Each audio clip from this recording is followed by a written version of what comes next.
Assalamualaikum warahmatullahi wabarakatuh. Selamat berjumpa dalam materi kuliah Sistem Permesinan Kapal untuk mahasiswa D3 Teknik Kelistrikan Kapal. Ya, terima kasih telah mengikuti perkuliahan ini. Pada kali ini saya akan menjelaskan tentang prinsip kerja mesin. Saya sendiri adalah Dr. Eng Muhammad Abu Jami. Ini adalah konstruksi mesin. Konstruksi mesin ada oil pan, itu adalah tempat. Kemudian camshaft. Camshaft itu adalah cam untuk mengatur masuknya bahan bakar ke dalam ruang bakar. Timing itu boleh diapakan waktu atau timing untuk masuknya bahan bakar ke ruang bakar. Connecting rod menghubungkan antara piston dengan crankshaft, ya. Kemudian crankshaft sendiri adalah menghubungkan poros-poros ke mesin, ya.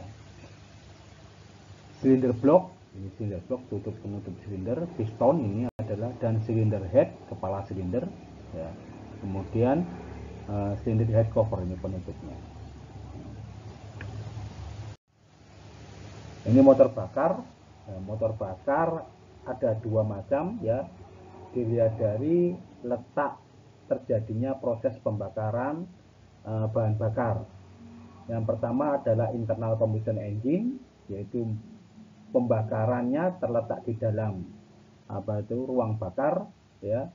External combustion engine, pembakarnya terletak di proses terjadinya daya itu di luar ruang bakar, ya, di luar ruang bakar. Proses terjadinya daya atau energi itu berada di dalam ruang bakar. Ini kalau ini di luar, ini di dalam. Ya, contohnya mesin bensin, diesel, roket, jet, dan sebagainya. Ya. Mesin uap ini proses terjadinya daya itu di luar ruang bakar, ya. Ruang bakarnya itu ketel uap, ya, membakar fluida,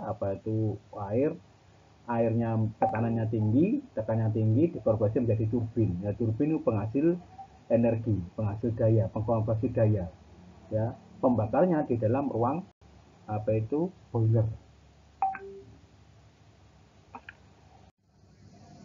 Prinsip kerja motor, ya, yang pertama dibagi menjadi dua, yaitu motor 4 langkah atau mesin 4 langkah, yaitu 2 kali putaran poros engkol atau 4 kali gerakan piston menghasilkan 1 kali usaha atau 1 kali daya.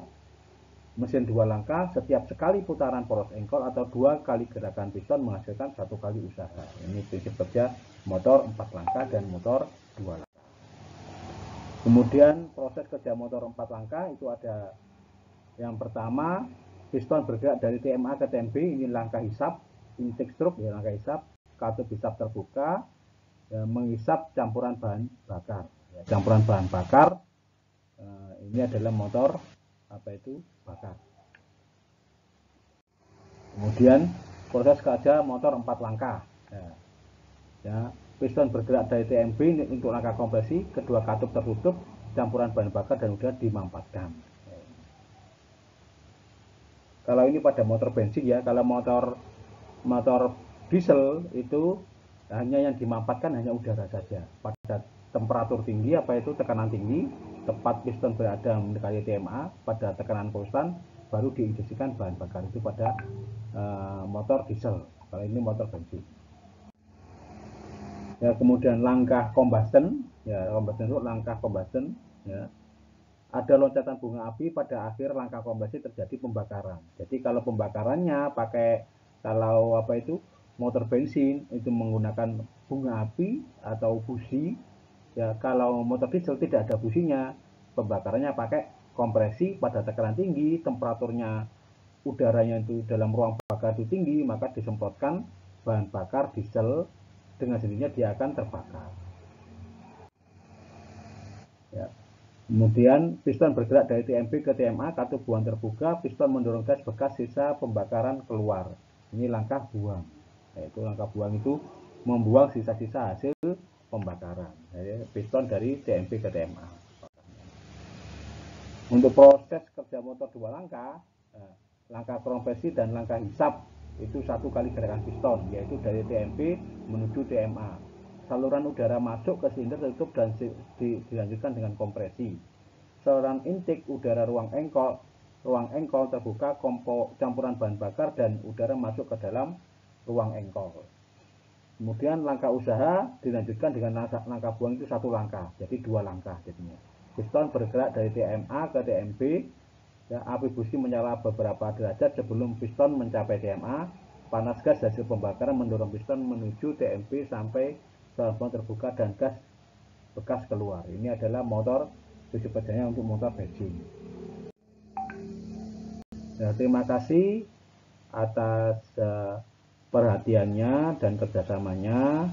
Mohon maaf atas kekurangan apa yang telah saya sampaikan. Jika kurang berkenan, saya tutup. Wassalamualaikum warahmatullahi wabarakatuh. Terima kasih.